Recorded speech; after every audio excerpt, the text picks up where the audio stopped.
The Mother Earth is Unchi-Maka, the grandmother of everything. And the water is her blood, and to this blood we live. We've been here for thousands of years. We have always been citizens of these lands. But whenever there's a resource that needs to be exploited, our lands just kept getting taken. We didn't have say. And that has been inflicted on our people for over 200 years.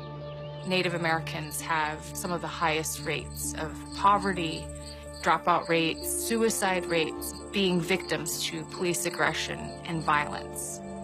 We have continued collectively to be abused. And I think people are tired of being treated like third-class citizens. We don't have any place else to go. These are our only remaining homelands.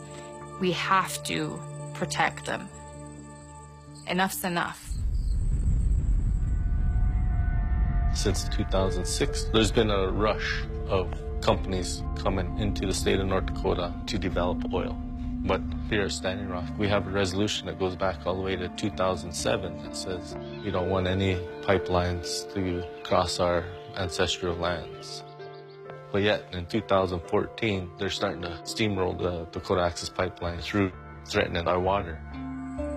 The original route went near Bismarck, a community that's 90% white, and they decided to not take that route because they don't want to have the pipeline near their water. And then you have us saying the same thing, but we didn't matter.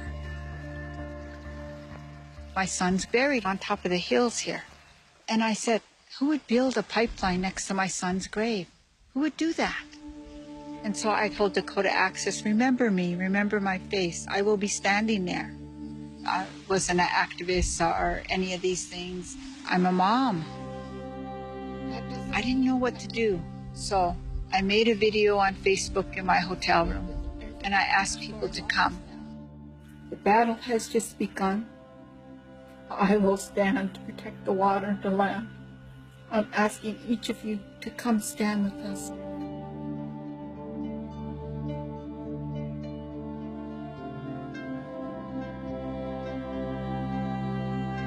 People started coming. The camp here started exploding with people. And I thought in my heart, we're gonna win this.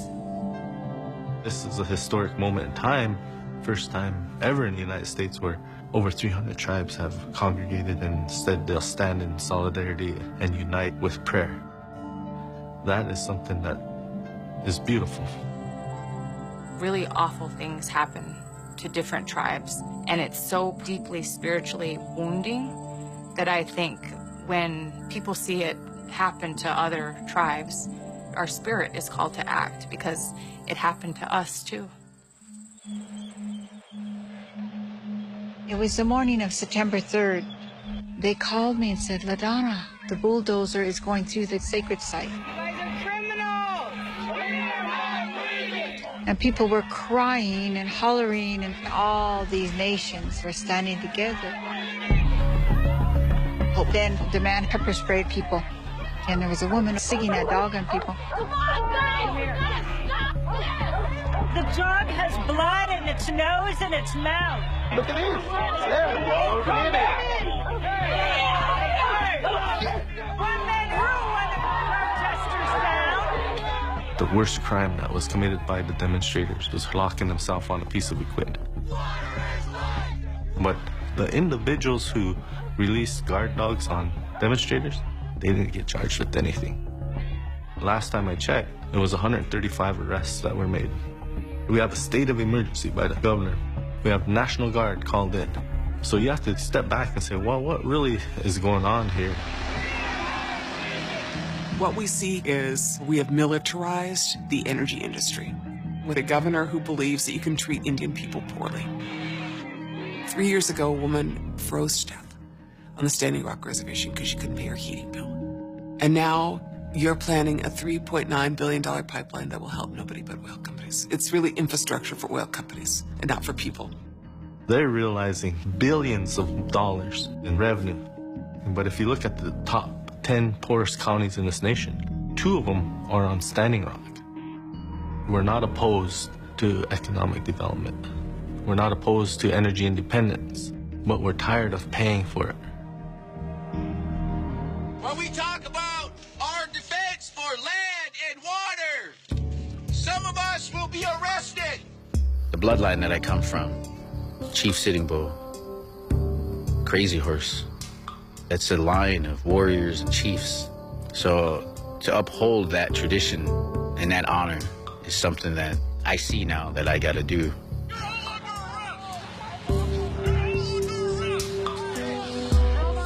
It's everybody at this camp versus the governor, chief of police, the energy and oil companies. We have to make sure that this black snake is killed. We have to look within our heart to figure out how far are we willing to go. I was arrested, but how do you want to do it? What is your gift? What is your talent? What is your spirit telling you that you want to do?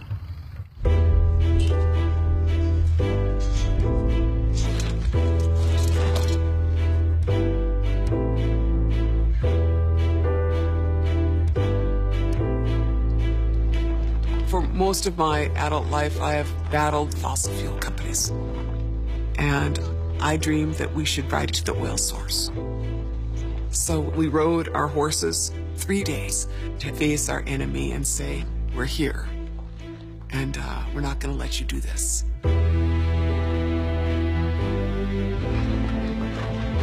When our ancestors went into battle, we didn't know what the consequences were going to be.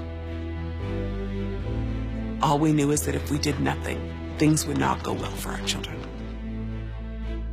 Don't operate out of fear. Operate out of hope. Because with hope, everything is possible.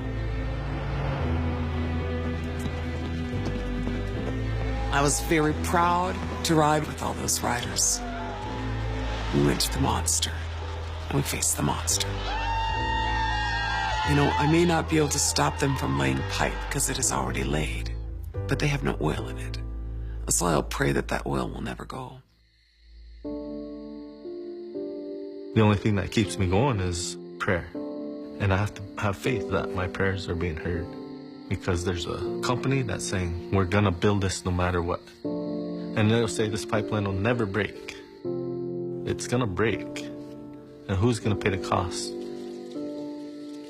Native people, we're like pieces of people. We all have this trauma. I used to tell people when I was young, they would say, and what do you Indians want? The right to be left alone to live. Now I don't see that as an option. Now we must do our best to live and show the rest of the world how to live.